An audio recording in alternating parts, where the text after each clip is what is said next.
En nuestra familia, cuando un esposo fallecía, la viuda tenía exactamente 40 días para seguirlo al más allá. Lo llamaban el pacto de servicio eterno, porque los hombres necesitaban sirvientas incluso después de la muerte. Vi a mi tía Limp beber el veneno ceremonial en el memorial de mi tío mientras su suegra le sostenía la muñeca firme, asegurándose de que cada gota bajara. Mi mamá cuenta las canas de papá como si estuviera calculando cuántos años le quedan. Cuando tenía 15 años, papá tuvo un ataque al corazón y sobrevivió. Fue entonces cuando mamá comenzó a despertarme a las 3 de la madrugada para enseñarme cómo falsificar firmas y en qué estados era más fácil desaparecer. En nuestra familia, cuando un esposo moría, la viuda tenía exactamente 40 días para seguirlo al más allá. Lo llamaban el pacto de servicio eterno, porque, aparentemente, los hombres necesitaban sirvientas incluso después de la muerte. Tenía 7 años cuando vi a mi tía Limp beber el veneno ceremonial en el memorial del día 40 de mi tío Limp. Sus manos temblaban mientras levantaba la copa, pero su suegra le sostenía la muñeca firme, asegurándose de que cada gota bajara. La tía May tenía 23 años. Trató de huir el día 38.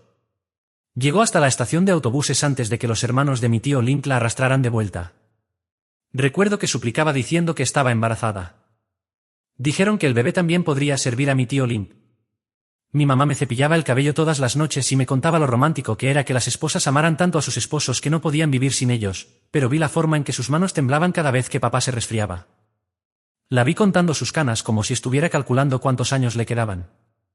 A veces la sorprendía mirando los cuchillos de la cocina, no de manera aterradora, sino como si estuviera midiendo cuál sería el más afilado en 20 años. Lo curioso de esta tradición era que ni siquiera era tan antigua. Mi bisabuelo la comenzó después de que la viuda de su hermano se volviera a casar con alguien más joven y más guapo. Dijo que se trataba de lealtad, pero todos sabían que se trataba de control. Las mujeres muertas no pueden heredar propiedades. Las mujeres muertas no pueden volver a casarse. Las mujeres muertas no pueden testificar sobre lo que sus esposos les hicieron. Las mujeres muertas no pueden contarle a nadie sobre los moretones ocultos bajo su ropa funeraria. Las ceremonias siempre eran iguales. Llegaba el día 40 y toda la familia se reunía. La viuda vestiría de blanco el vestido favorito de su esposo. Serviría té a los parientes de él por última vez. Entonces traían la copa, siempre de porcelana, siempre con flores pintadas. El veneno olía a almendras. La hacían beberlo frente a todos.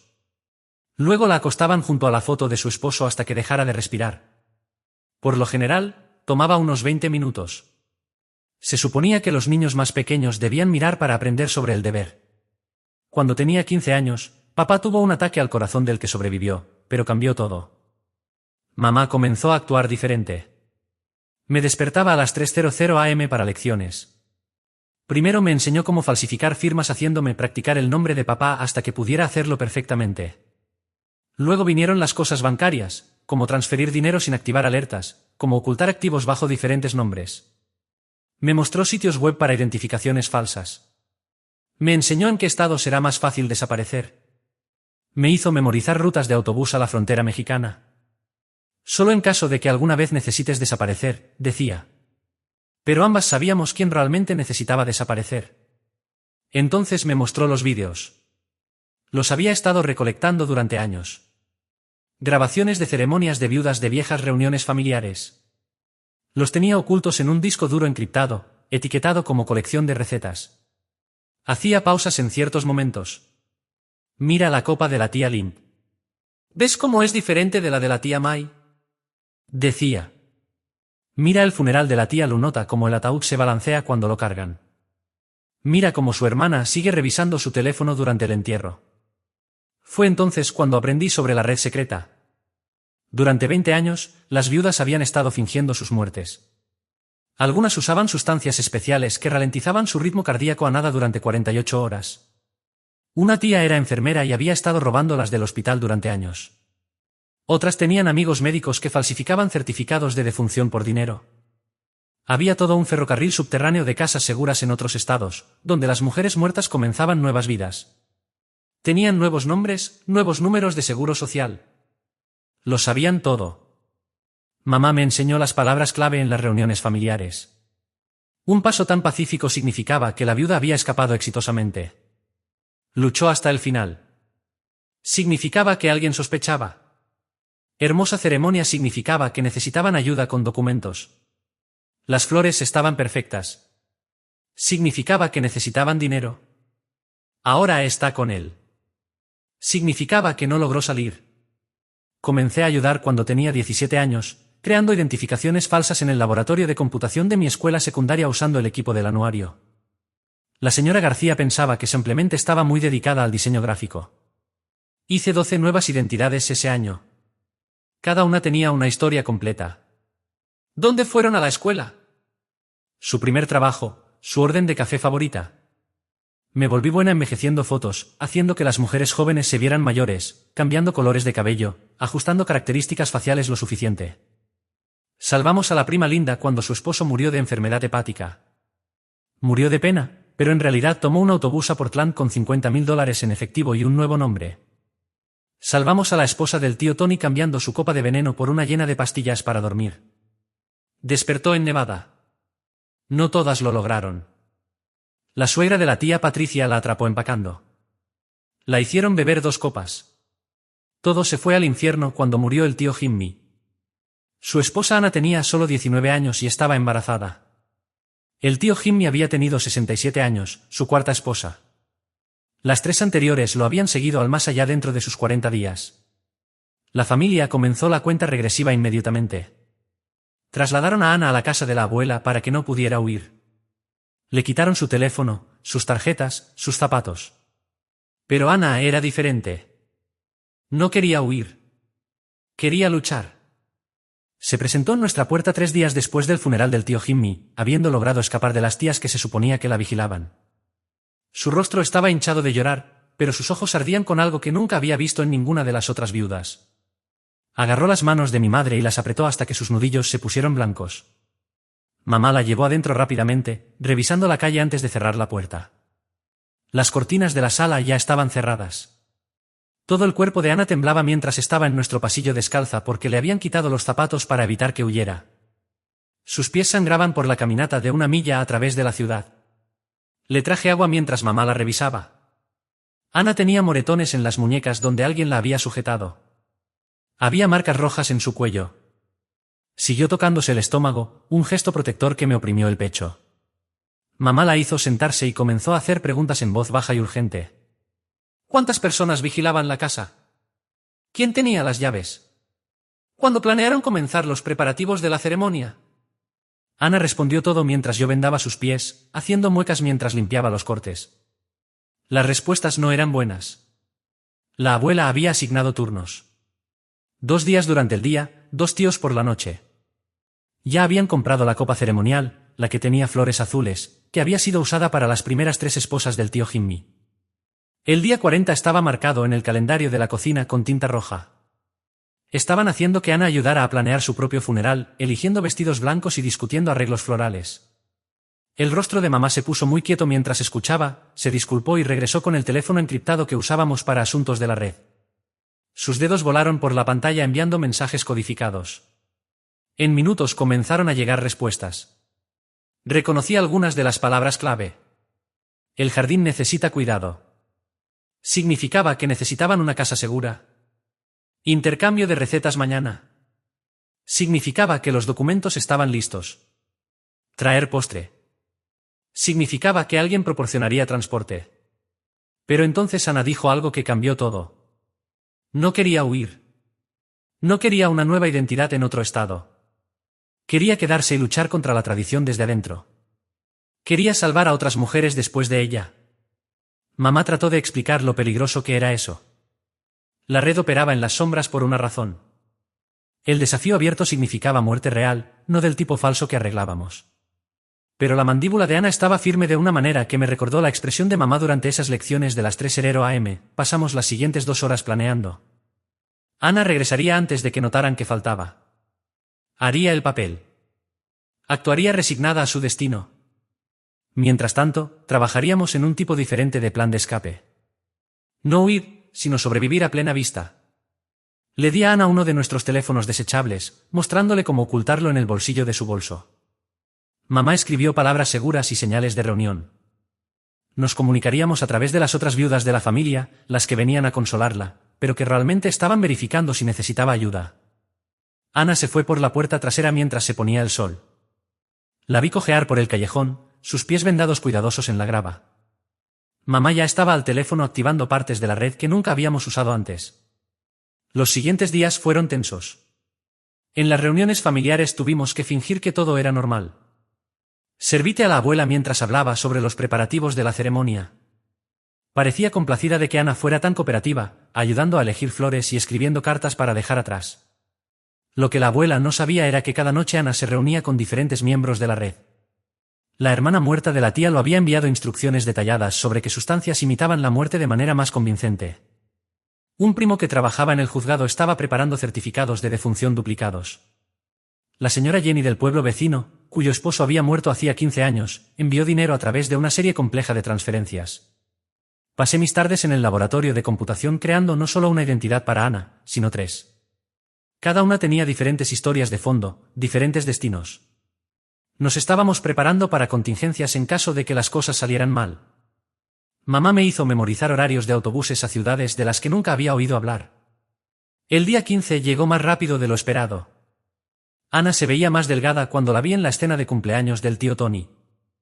Las tías mantenían su copa llena de té, observando cada sorbo.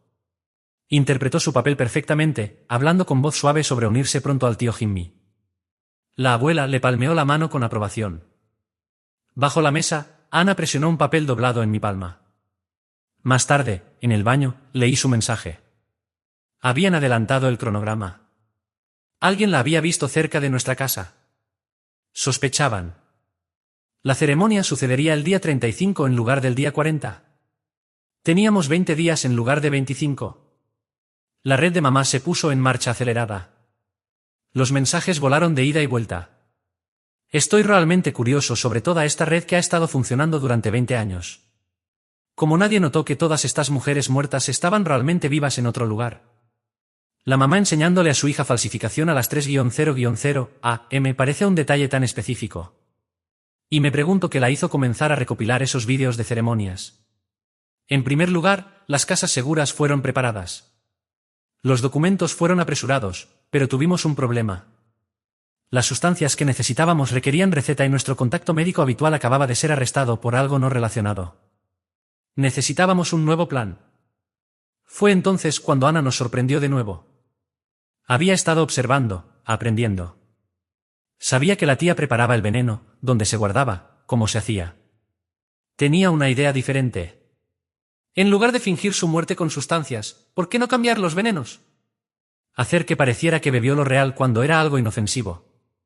Era más arriesgado que nuestros métodos habituales. Requería ayuda desde adentro. Alguien que pudiera acceder al almacenamiento de veneno. Mamá estaba en contra, pero Ana ya había comenzado a reclutar. Había encontrado un aliado en un lugar inesperado. La madre del tío Jimmy. La anciana tenía casi 90 años. Había sobrevivido a 4 hijos y visto morir a 12 nueras. Ana había estado hablando con ella durante los largos días de confinamiento y algo había cambiado. Tal vez era el embarazo de Ana. El bisnieto que moriría con ella.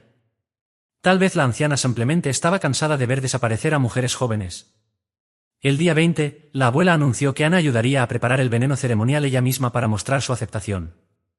Era una prueba. La observaría en cada movimiento. Se asegurarían de que no tratara de sustituir o diluir. Pero también nos dio una oportunidad. La ceremonia de preparación tuvo lugar en la cocina de la abuela el día 21. Vi desde la puerta mientras Ana estaba en el mostrador, sus movimientos cuidadosos y deliberados. La abuela supervisó cada paso, sus ojos agudos siguiendo cada ingrediente que Ana midió. Las otras tías formaron un semicírculo alrededor de ellas, su presencia sofocante en el pequeño espacio.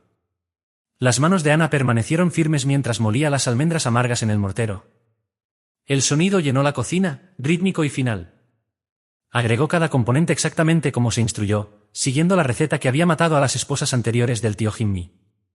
La abuela asintió con aprobación ante la precisión de Ana. Lo que las tías observadoras no notaron fue a la madre del tío Jimmy sentada tranquilamente en la esquina, sus manos curtidas, dobladas en su regazo. Parecía estar durmiendo, pero vi sus ojos siguiendo los movimientos de Ana. Vi la ligera tensión en sus hombros. Estaba esperando.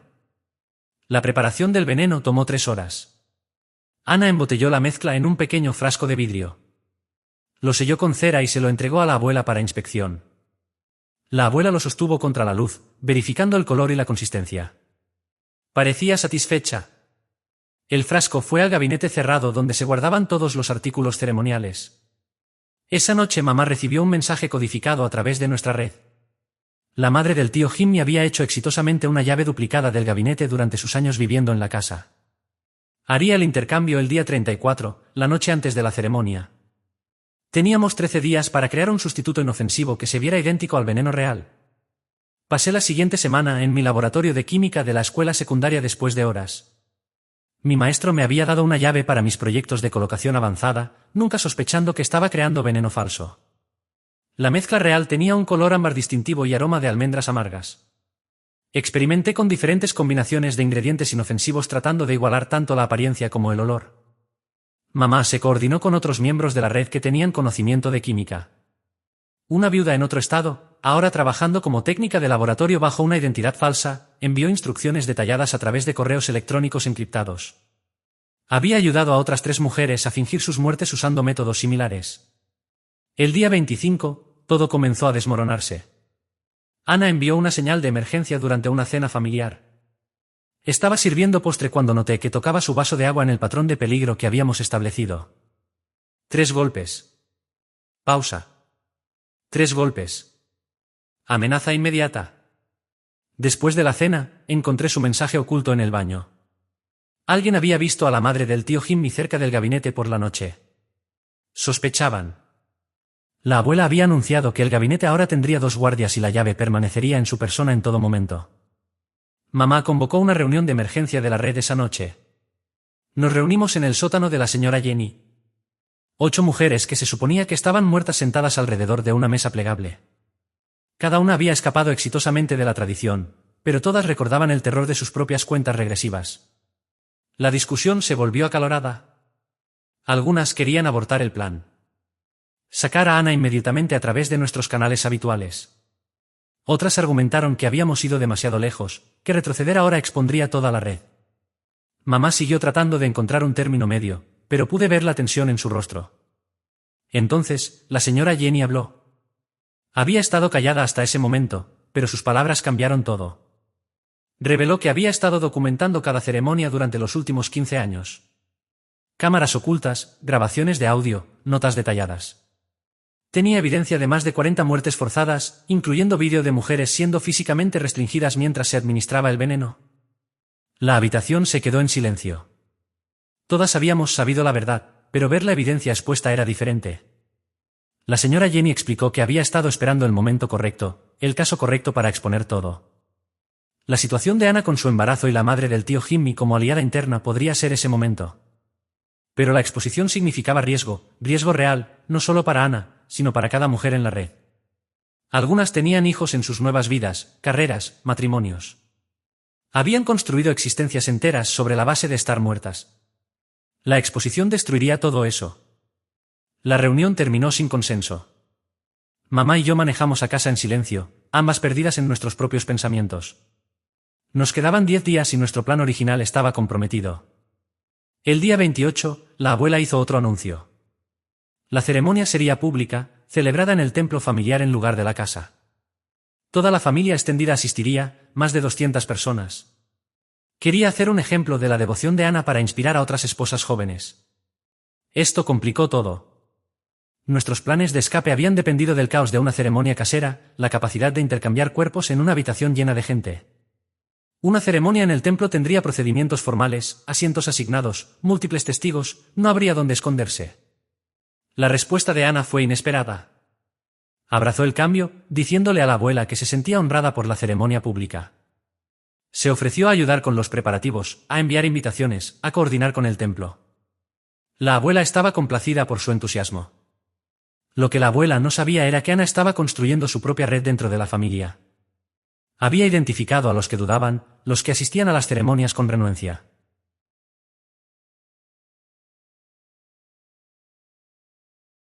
La madre del tío Jimmy ayudó señalando que parientes habían cuestionado la tradición privadamente a lo largo de los años. Vi trabajar a Ana durante las reuniones familiares. Era sutil, plantando semillas de duda sin parecerlo. Mencionaba sus síntomas de embarazo a las tías más jóvenes. Les dejaba sentir patear al bebé. Compartía recuerdos del tío Jimmy con sus hermanos, recordándole su crueldad. Nunca habló contra la tradición directamente, pero sus palabras tenían peso. El día 30 tuvimos un avance. Uno de los sobrinos del tío Jimmy se acercó a mamá en el mercado. Había sido asignado como uno de los guardias nocturnos, pero quería ayudar. Su propia esposa estaba embarazada y ver la cuenta regresiva de Ana había cambiado algo en él. Se ofreció a estar de guardia la noche antes de la ceremonia. Mamá fue sospechosa al principio. Habíamos aprendido a ser cuidadosas con los aliados inesperados, pero el sobrino demostró su sinceridad, revelando que otros 3 hombres jóvenes en la familia se sentían igual. Habían estado hablando en privado, cuestionando por qué sus esposas deberían morir por ellos algún día. Esto cambió nuestras opciones. Con ayuda desde adentro entre los guardias, podríamos intentar el intercambio de veneno después de todo, pero necesitábamos un nuevo plan para la ceremonia del templo en sí. Incluso con veneno falso, Ana necesitaría atención médica después para completar el engaño. El templo estaba aislado, lejos de cualquier hospital. Pasé el día 31 creando los documentos de identidad final de Ana. Esta vez la hice mayor, una viuda que había perdido a su esposo. Naturalmente, la historia de fondo era detallada. ¿Dónde había vivido? ¿En qué trabajaba su esposo? ¿Cuánto tiempo habían estado casados? Envejecí sus fotos agregando líneas alrededor de sus ojos, mechones grises en su cabello. Mamá se coordinó con un médico de la red a 3 estados de distancia. Declararía muerta a Ana por videollamada, usando imágenes que prepararíamos por adelantado. El certificado de defunción ya estaba impreso, esperando que se agregara la hora oficial de muerte. Todo estaba listo para la nueva vida de Ana, pero Ana todavía estaba enfocada en algo más grande. Había estado grabando conversaciones con miembros de la familia en el teléfono desechable, reuniendo evidencia de coerción. Quería lo que la señora Jenny había ofrecido. Exposición de la tradición. No solo escape, sino justicia para todas las mujeres que no habían logrado salir. El día 32, la abuela endureció aún más la inseguridad. A Ana ya no se le permitía salir de su habitación, excepto para comidas y preparativos de ceremonias. 2 tías dormían en su habitación por la noche. Las ventanas fueron clavadas. Incluso quitaron la puerta del baño para evitar privacidad. Ana se adaptó. Usó las horas de comida para continuar su campaña sutil entre la familia. Habló constantemente sobre el bebé, preguntándose en voz alta si sería niño o niña. ¿Cómo habría querido el tío Jimmy nombrarlo? Varias tías comenzaron a llorar durante estas conversaciones, aunque trataron de ocultarlo. La madre del tío Jimmy interpretó su papel perfectamente. Se quejó de la ceremonia pública. Se quejó del viaje al templo. Actuó como toda una matriarca tradicional. Nadie sospechó que ya había hecho 3 copias de la llave del gabinete o que visitaba la habitación de Ana cada noche para verificar cómo estaba cuando los guardias se dormían. El día 33, la familia celebró un ensayo en el templo. Ana caminó por cada paso de la ceremonia practicando su último servicio de té. Sus últimas palabras al espíritu del tío Jimmy. Estaba serena, casi radiante. La abuela elogió su compostura repetidamente. Asistía al ensayo como parte del coro familiar. Se suponía que debíamos entonar canciones tradicionales durante la ceremonia, creando una pared de sonido que enmascararía cualquier protesta final. Pero mientras veía a Ana practicar bebiendo de una copa vacía, noté algo. Varios de los parientes más jóvenes no estaban cantando. Estaban moviendo los labios, pero no salía sonido. Esa noche, el sobrino que había ofrecido ayudar confirmó lo que había sospechado. La rebelión silenciosa estaba creciendo. Al menos una docena de miembros de la familia planeaban negarse a participar en la ceremonia. No la detendrían, pero tampoco ayudarían. Era una pequeña grieta en los cimientos de la tradición. Mamá pasó esa noche finalizando rutas de escape. El templo tenía 3 salidas, la entrada principal, una puerta lateral cerca del cuarto de preparación y una vieja entrada de servicio que supuestamente estaba cerrada.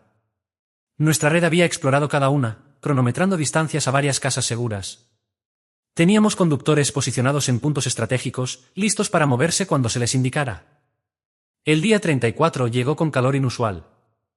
La familia zumbaba con preparativos de ceremonia. Llegaron flores al templo, crisantemos blancos para el dolor y rosas rojas para el amor. La copa ceremonial fue limpiada y pulida, sus flores azules brillantes contra la porcelana. La abuela supervisó personalmente cada detalle. Ana pasó la mañana escribiendo cartas. La tradición requería que dejara mensajes para los miembros de la familia, palabras finales de sabiduría y amor, pero Ana también escribió otras cartas ocultas entre las tradicionales. Cartas a las hijas que nacerían en la familia, cartas advirtiéndoles sobre la tradición, contándoles sobre la red, dándoles esperanza. Esa tarde la madre del tío Jimmy hizo su movimiento. Durante el caos de la preparación se ofreció a verificar los artículos ceremoniales una vez más. La abuela, distraída por un problema con los arreglos florales, entregó la llave sin pensar. Fue un momento de 2 semanas en preparación. El intercambio tomó menos de 30 segundos. La madre del tío Jimmy había practicado el movimiento docenas de veces. Salió el veneno real. Entró nuestro sustituto. Los frascos eran idénticos, hasta el sello de cera que había reproducido cuidadosamente. Cerró el gabinete y devolvió la llave antes de que alguien notara su ausencia, pero habíamos subestimado la paranoia de la abuela. Esa noche anunció una prueba final. Ana bebería un pequeño sorbo del veneno durante las oraciones del atardecer para probar su compromiso. No lo suficiente para matar, solo lo suficiente para mostrar disposición. La ceremonia real aún sucedería mañana, pero esto silenciaría a cualquier que dudara. La familia se reunió en el templo mientras se ponía el sol. Ana se arrodilló ante el retrato del tío Jimmy, la copa en sus manos. Yo estaba con el coro, mi corazón martillando. No habíamos planeado para esto. Un sorbo de veneno real sería suficiente para enfermarla violentamente, posiblemente lo suficiente para dañar al bebé. Ana levantó la copa a sus labios. El templo se quedó en silencio. Incluso los niños parecían contener la respiración. Pero justo cuando el líquido tocó sus labios, la madre del tío Jimmy colapsó. La anciana cayó fuerte, agarrándose el pecho. Alguien gritó. La copa se deslizó de las manos de Ana, rompiéndose en el piso de piedra. El veneno se extendió por las baldosas. Una mancha oscura que parecía crecer en la luz moribunda. Estalló el caos. Los miembros de la familia corrieron a ayudar a la madre del tío Jimmy. Alguien pidió un médico. La abuela gritó pidiendo orden, pero nadie escuchó. Ana fue empujada a un lado en la confusión, momentáneamente olvidada, mientras todos se enfocaban en la emergencia médica. Mamá y yo cruzamos miradas a través de la habitación. Esto no era parte de nuestro plan. Pero la madre del tío Jimmy, incluso mientras los parientes le abanicaban la cara y verificaban su pulso, logró atrapar mi mirada. El más ligero guiño me dijo todo. Había creado la distracción perfecta. Los paramédicos llegaron en minutos. La madre del tío Jimmy fue cargada en una camilla. Máscara de oxígeno sobre su rostro. Hizo gestos débiles para que Ana se acercara. Todos se inclinaron para escuchar sus palabras finales a su nuera. Pero la anciana era mejor actriz de lo que cualquiera de nosotras había adivinado. Agarró la mano de Ana y la jaló hacia abajo, susurrándole algo que hizo que los ojos de Ana se abrieran de par en par. Luego fue llevada en camilla. Varios miembros de la familia siguieron la ambulancia al hospital. La abuela se quedó entre la porcelana rota y el veneno derramado. Su rostro una máscara de furia. La ceremonia estaba arruinada. El veneno se había ido. El sol se había puesto, haciendo que fuera de mal augurio preparar más. Hasta la mañana. Ordenó a todos regresar a casa para reunirse de nuevo al amanecer para la ceremonia retrasada. Mientras salíamos del templo, noté algo crucial. En el caos, Ana había desaparecido. Sus guardias asignados estaban ocupados limpiando el veneno, discutiendo sobre quién era responsable del desastre. Nadie la había visto deslizarse por la entrada de servicio, la que nuestra red había abierto silenciosamente esa mañana. Mamá y yo manejamos a casa en silencio tenso, ambas revisando constantemente nuestros teléfonos. Ni una palabra de Ana, ni señales de la red. La madre del tío Jimmy estaba reportada como estable en el hospital. Su episodio cardíaco mantenía ocupada a la mitad de la familia. Pero, ¿dónde estaba Ana? La respuesta llegó a medianoche. Un mensaje codificado a través de 3 canales diferentes de la red. Ana estaba a salvo, pero no había huido. Se estaba escondiendo en el templo mismo, en un cuarto de almacenamiento detrás del altar. La madre del tío Jimmy le había contado sobre él durante su intercambio susurrante, un lugar que había descubierto décadas atrás. El mensaje de Ana era claro. No huiría. Mañana aparecería en la ceremonia como se esperaba. Bebería de la copa frente a todos. Pero esta vez, toda la familia sabría la verdad sobre lo que estaban presenciando. Mamá trató de disuadirla. El veneno sustituyó la enfermaría. Podría aún dañar al bebé. Las sustancias de muerte falsa eran más seguras, probadas. Pero Ana había tomado su decisión. Quería que la familia la viera morir y luego resucitar. Quería que supieran que cada ceremonia que habían presenciado podría haber sido una mentira. Teníamos menos de 6 horas hasta el amanecer. La red se movilizó para un último empuje. La señora Jenny preparó su evidencia para la liberación.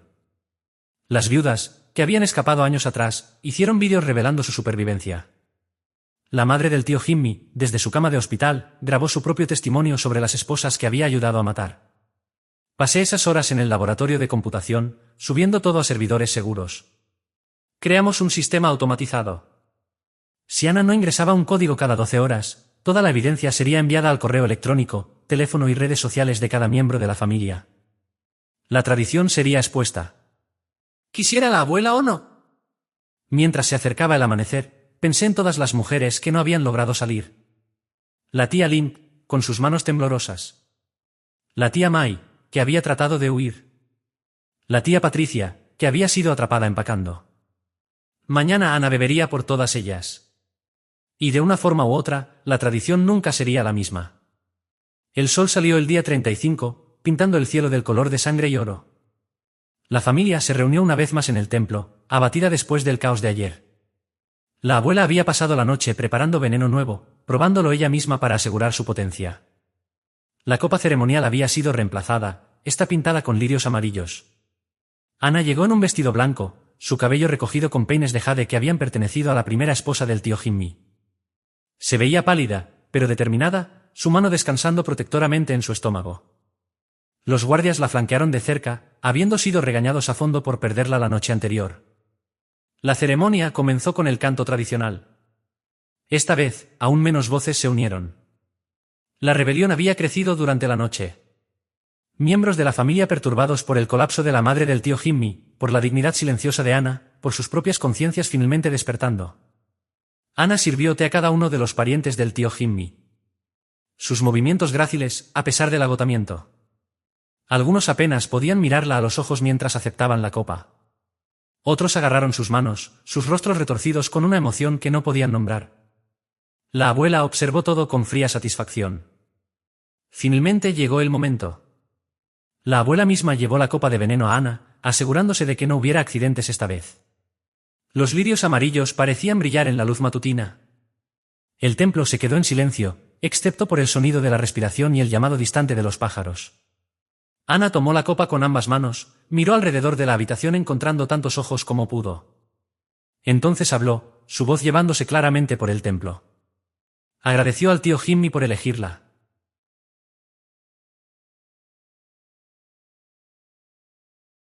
Agradeció a la familia por su apoyo.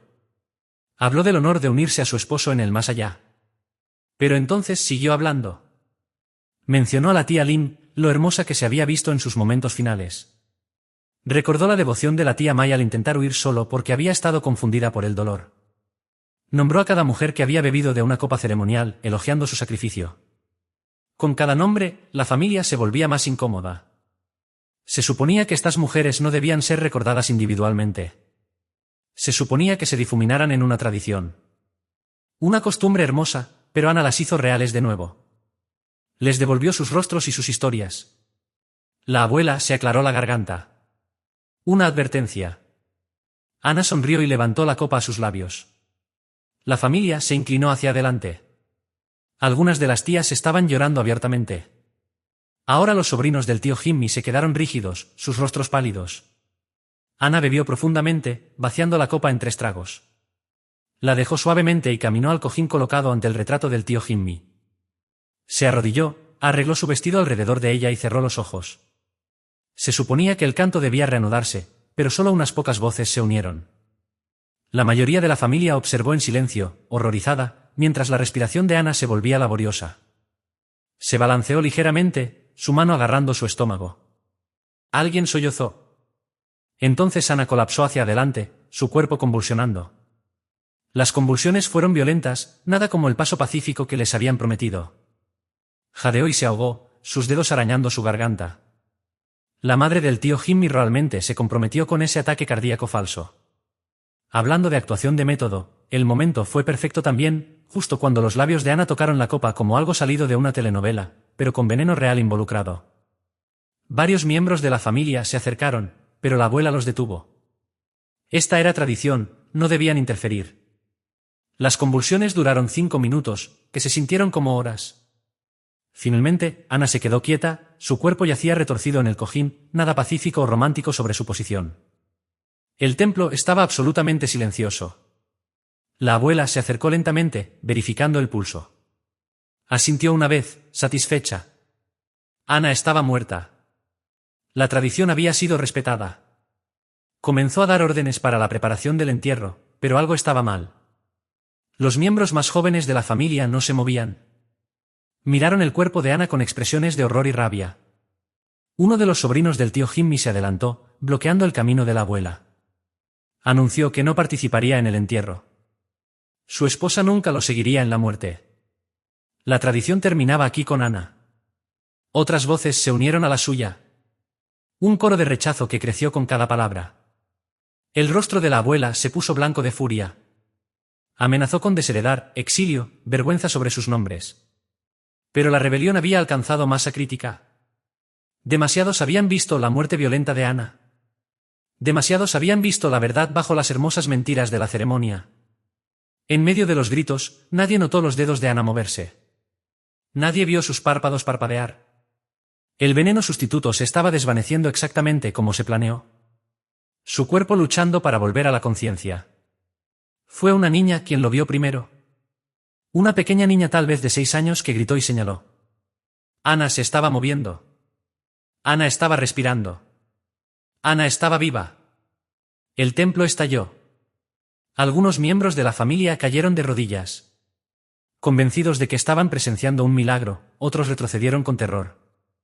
La abuela se quedó congelada, su boca abriéndose y cerrándose sin sonido. Ana se sentó lentamente, sus movimientos temblorosos, pero deliberados. Miró alrededor de la habitación a los rostros conmocionados, las lágrimas, la rabia, el asombro. Entonces habló, su voz débil, pero clara. Les contó sobre la red, sobre las mujeres que habían fingido sus muertes, sobre las que no habían tenido tanta suerte. Habló de la crueldad del tío Jimmy, sus esposas anteriores, los moretones ocultos bajo vestidos blancos. Les contó todo. Algunos miembros de la familia trataron de irse, pero encontraron las puertas del templo cerradas desde afuera. La red había planeado para esto también. Todos escucharían la verdad, quisieran o no. La madre del tío Jimmy llegó entonces, brodada por un miembro de la red disfrazado de enfermera. Agregó su testimonio confesando haber ayudado a matar a 12 nueras a lo largo de los años. Nombró a cada una, describió sus momentos finales, la forma en que habían suplicado por sus vidas. La evidencia se reprodujo en pantalla que alguien había configurado durante el caos.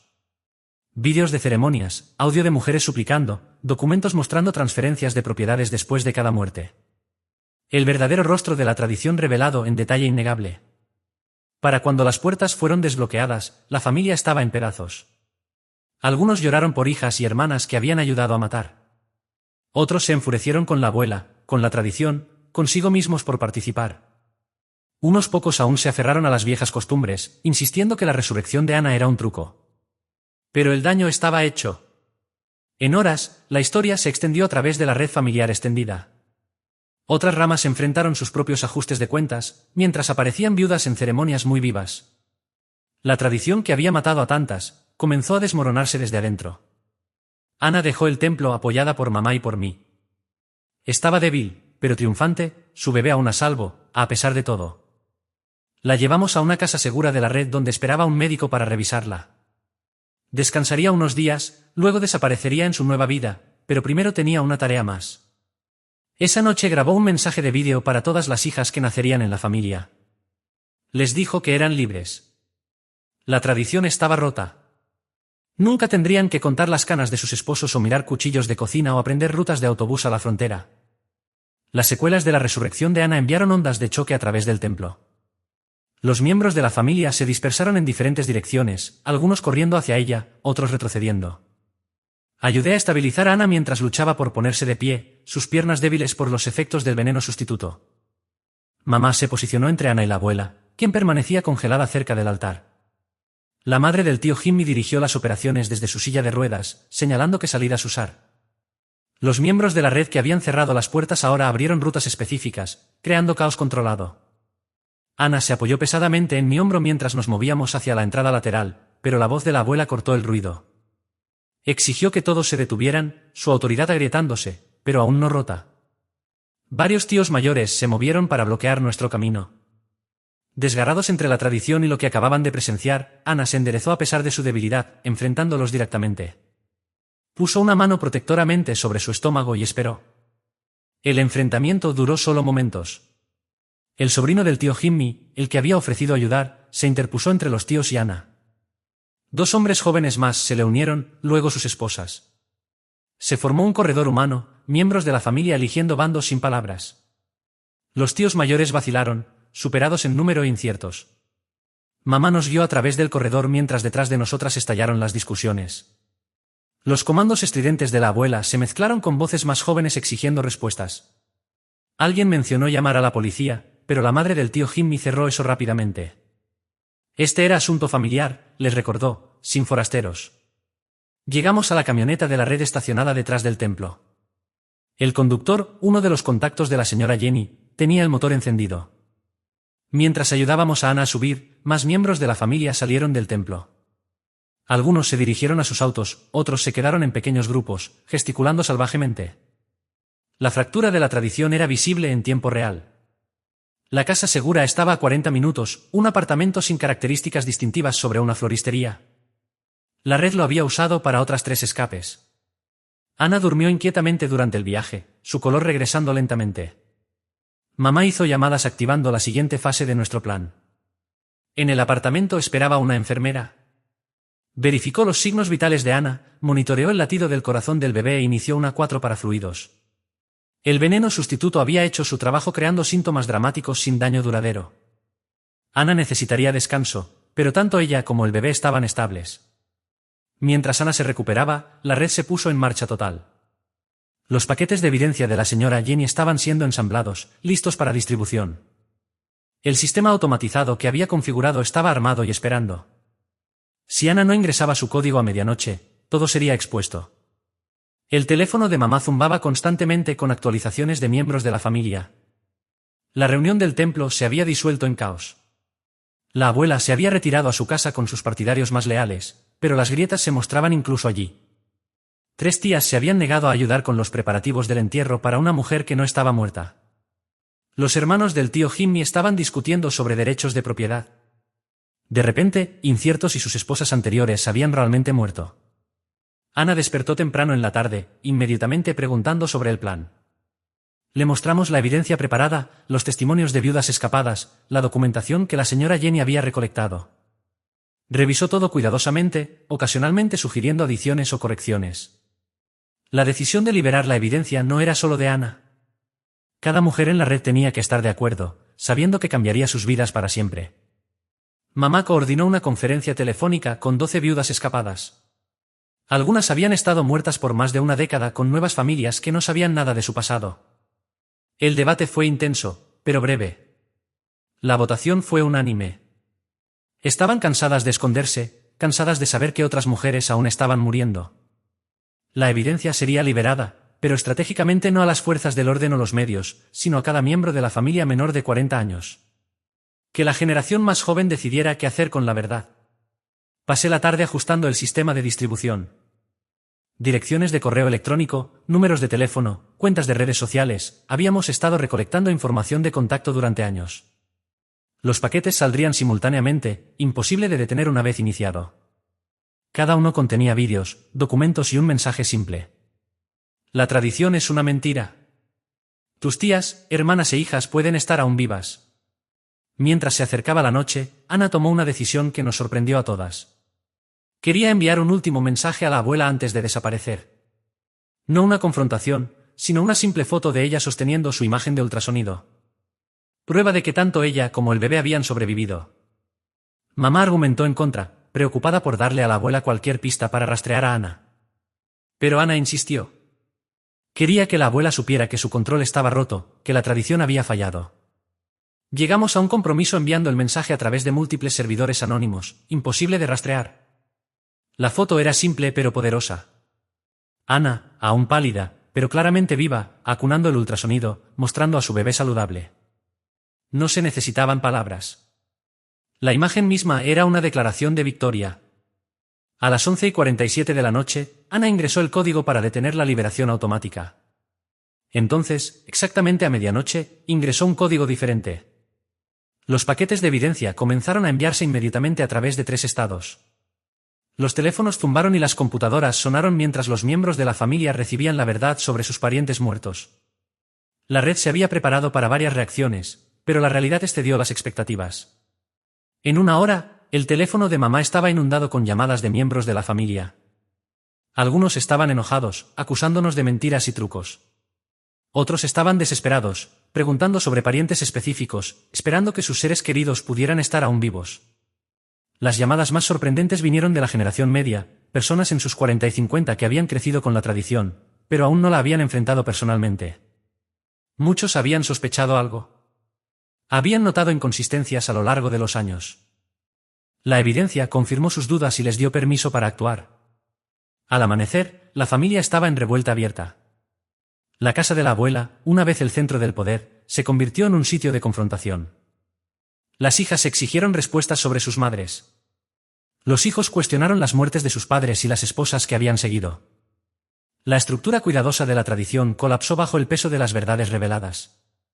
Ana observó las actualizaciones desde la casa segura, su expresión mezclando satisfacción con tristeza. No todas las mujeres habían escapado. La evidencia incluía confirmación de muertes reales, mujeres que habían sido atrapadas tratando de huir o que nunca habían encontrado la red a tiempo. Por cada escape exitoso, había otras que no lo habían logrado. La enfermera autorizó a Ana para viajar el día 36. Su nueva identidad estaba lista, documentos perfectos hasta el detalle más pequeño. Sería Catherine Ay, una viuda de California mudándose para empezar de nuevo. La historia de fondo era sólida, el rastro de papel completo. Incluso su historial de redes sociales había sido cuidadosamente elaborado durante meses. Mamá y yo llevamos a Ana a la estación de autobuses. Llevaba una peluca que cambiaba dramáticamente su apariencia, lentes de contacto de color alterando sus ojos distintivos. En su bolso había $3.000 en efectivo, un teléfono prepagado y la información de contacto de miembros de la red en su ciudad de destino. La despedida fue breve por necesidad. Las despedidas largas atraían atención. Ana nos abrazó a ambas, susurrando gracias que no comenzaban a cubrir lo que todas habíamos arriesgado. Entonces abordó el autobús, solo otra viajera dirigiéndose a algún lugar nuevo. Vi hasta que el autobús desapareció alrededor de una esquina, llevando a Ana hacia su nueva vida. Mamá nos llevó a casa en silencio, ambas procesando la magnitud de lo que había pasado. La tradición estaba rota, al menos en nuestra rama familiar, pero el trabajo no había terminado. Los días siguientes trajeron una cascada de revelaciones. La madre del tío Jimmy, completamente recuperada de su falso episodio cardíaco, se convirtió en una líder inesperada en la reforma familiar. Usó su edad y estatus para proteger a los miembros más jóvenes de la familia que hablaron contra la tradición. Cuando la abuela trató de reafirmar control, encontró que su evaporado. Algunos miembros de la familia se aferraron a las viejas costumbres, insistiendo que la evidencia era fabricada. Celebraron ceremonias más pequeñas, tratando de continuar la tradición, pero sin apoyo familiar unánime. Estos intentos se sintieron huecos. Las esposas jóvenes se negaron a participar. Los esposos enfrentaron preguntas de sus hijos sobre por qué mamá debía morir si papá se enfermaba. La red se adaptó a su nueva realidad. Algunas mujeres eligieron rebelarse, reuniéndose con hijos que habían dejado atrás. Otras mantuvieron sus nuevas identidades, construyendo sobre las vidas que habían creado. Las casas seguras permanecieron activas, ahora ayudando a mujeres de otras ramas familiares que habían oído susurros de escape. La colección de evidencia de la señora Jenny se convirtió en una plantilla para documentar otras tradiciones dañinas. Mujeres de diferentes comunidades se acercaron compartiendo sus propias historias de ceremonias forzadas y opresión heredada. La red se expandió conectando sobrevivientes a través de líneas culturales. Regresé a la escuela, pero todo se sintió diferente. Mis habilidades de diseño gráfico, perfeccionadas creando identidades falsas, me ganaron reconocimiento de maestros que no tenían idea de cómo las había desarrollado realmente. Las aplicaciones universitarias preguntaron sobre desafíos que había superado y escribí ensayos que bailaban alrededor de la verdad.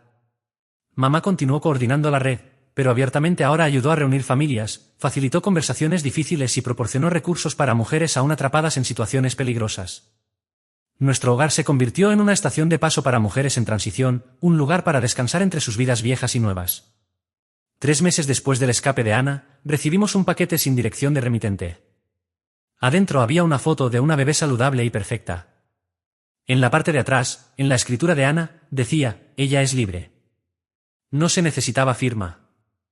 Agregamos la foto a nuestra colección. Otra vida salvada de la tradición. Las reuniones familiares cambiaron dramáticamente. Sin el espectro de la ceremonia de la viuda, las relaciones cambiaron. Las parejas hablaron más abiertamente sobre mortalidad y elección. Algunos matrimonios terminaron cuando las mujeres se dieron cuenta de que se habían quedado por miedo más que por amor. Otros se volvieron más fuertes, construidos sobre respeto mutuo más que propiedad. La abuela se aisló, rodeada por los pocos parientes que aún creían en las viejas costumbres. Su casa, una vez el centro del poder familiar, se convirtió en un museo de una tradición moribunda. Los miembros más jóvenes de la familia la visitaban por deber, pero su influencia se había ido. El miedo que había sostenido su autoridad se había evaporado con la resurrección de Ana. En el primer aniversario del escape de Ana, la red celebró una celebración silenciosa. 14 mujeres, que se suponía que estaban muertas, se reunieron en el sótano de la señora Jenny, compartieron historias, compararon nuevas vidas y recordaron a las que no lo habían logrado. Ana no asistió, aún era demasiado peligroso, pero envió un mensaje de vídeo. En él agradeció a todos los que la habían ayudado a escapar. Mostró vislumbres de su nueva vida, un pequeño apartamento, un trabajo en una biblioteca local, su hija dando primeros pasos. Se veía diferente, mayor, usando lentes, su cabello de un color diferente, pero sus ojos tenían la misma determinación que la había llevado a través de esos 40 días. La tradición aún existía en bolsillos, pero su poder estaba roto. Demasiada gente conocía la verdad. Demasiadas mujeres habían sobrevivido para contar sus historias. Lo que una vez había sido fuente de orgullo para familias como la nuestra, se convirtió en una marca de vergüenza, un recordatorio de generaciones de muerte innecesaria. Comencé la escuela de posgrado en trabajo social, impulsada por el conocimiento de que había otras tradiciones, otras familias, otras mujeres que necesitaban lo que nuestra red ofrecía. Las habilidades que había aprendido creando identidades falsas se tradujeron en ayudar a las personas a navegar sistemas legales y burocracias. Las conexiones que había hecho se convirtieron en recursos para aquellos que buscaban escape de diferentes tipos de opresión. Mamá envejeció con gracia, sus manos ahora firmes cuando se cepillaba el cabello. El miedo que había atormentado su matrimonio desapareció, reemplazado por una asociación construida sobre igualdad. Papá, liberado de la carga de saber que su muerte significaría también la de mamá, se volvió más presente en su relación. Viajarían, algo que mamá nunca se había atrevido a soñar antes. En noches silenciosas, a veces pensaba en todas las mujeres cuyos nombres habíamos cambiado, cuyas muertes habíamos falsificado, cuyas vidas habíamos salvado. Cada una era prueba viviente de que las tradiciones podían romperse, de que la crueldad heredada no era inevitable.